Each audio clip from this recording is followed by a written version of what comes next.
Welcome. I'm Richard Hosnow, and I'm your host for the Wisdom Inspired Life podcast and this YouTube channel. Welcome back. If you'd like to email me, you can email me at richardwib@gmail.com, the address you see on the screen. I love hearing from listeners. Just want to remind you that we have lots of playlists on the YouTube channel, and one of them is the Caring and Compassion playlist. And if in any day you ever need some positive, feel-good, get a smile on experience, go to the Caring and Compassion playlist and you will find many stories there that will just light you up in a very positive way. So check it out and enjoy. In this particular episode, I'm adding an episode to the Ageless Wisdom series, and there's an Ageless Wisdom playlist. The Ageless Wisdom is actually 24 volumes and 10,000 pages of the highest esoteric wisdom from the enlightened Tibetan master Zhao Kul, who's now part of the spiritual hierarchy for planet Earth.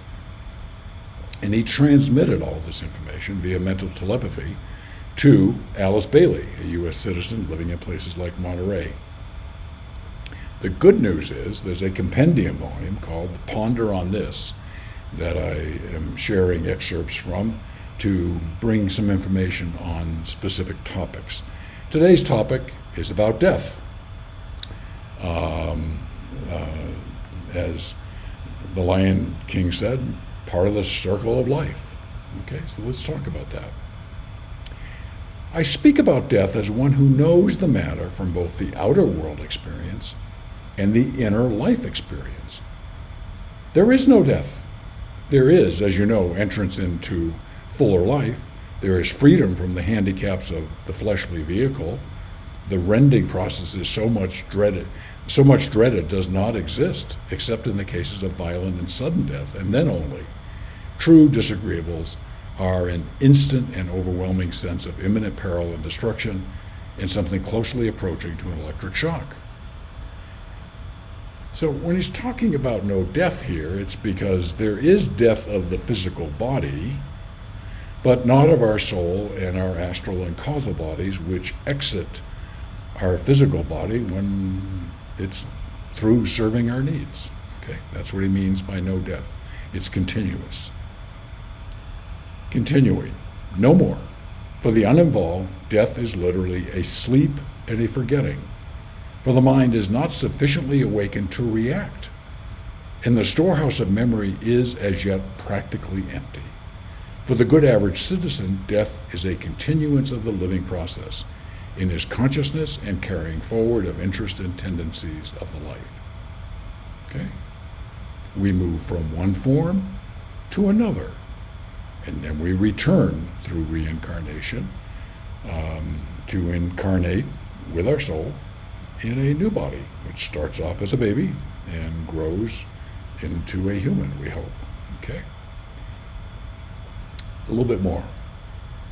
The mind of man is so little developed that fear of the unknown, terror of the unfamiliar, and the attachment to form, which is this physical body, have brought about a situation where one of the most beneficent occurrences in the life cycle of an incarnating Son of God, death, is looked upon as something to be avoided and postponed for as long a time as possible. Now, I'm not of that school. Knowing that at some point in the not too distant future, I will leave this physical body that you see here, leave it behind, and be in my astral and causal body on the astral plane, fully of consciousness, my soul with me and everything else. The only thing the major thing that's changed is I've departed this body, which has served me well for many decades, but wouldn't it be nice to have a new one, which is when we reincarnate, sort of thing. Okay? So we fear death, but it's really just a continuance of the life cycle. So let's continue this. Death, if we could but realize, is one of our most practiced activities. We've died and reincarnated many times. We have died many times and shall die again and again. Death is essentially a matter of consciousness. We are conscious one moment on the physical plane, this physical body, and in a moment later, we've withdrawn from the physical onto another plane. and are actively conscious there. Okay?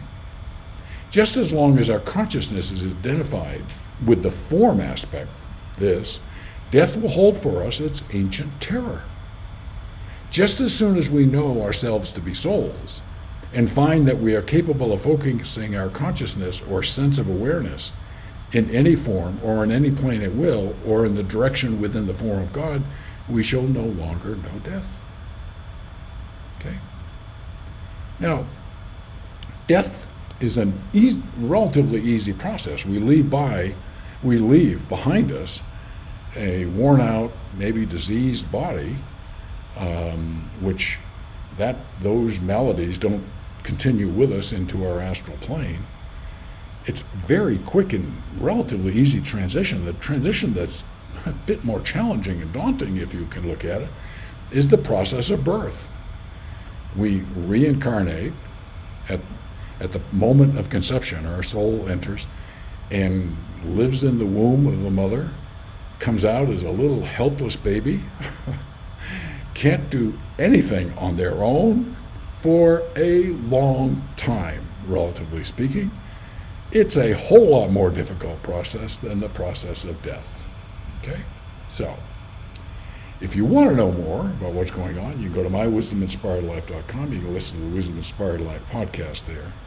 As you know, I'm on a journey, I'm on a mission to try and help people around the world live more of a wisdom-inspired life. Thank you for being part of that journey today, and I look forward to continuing this journey with you.